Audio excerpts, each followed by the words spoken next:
That thing is shaking, boys. Look at that thing wobble.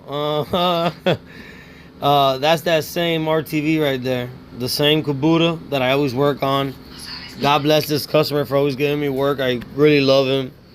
And I'll post a little short clip, 5 seconds or something, of the sound that it's making separately.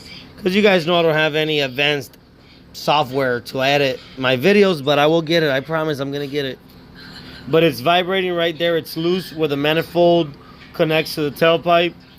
And we're going to take care of him on Monday and make sure that he's good to go. Here at Everything Mechanics and Emergency Services, we make sure all our customers are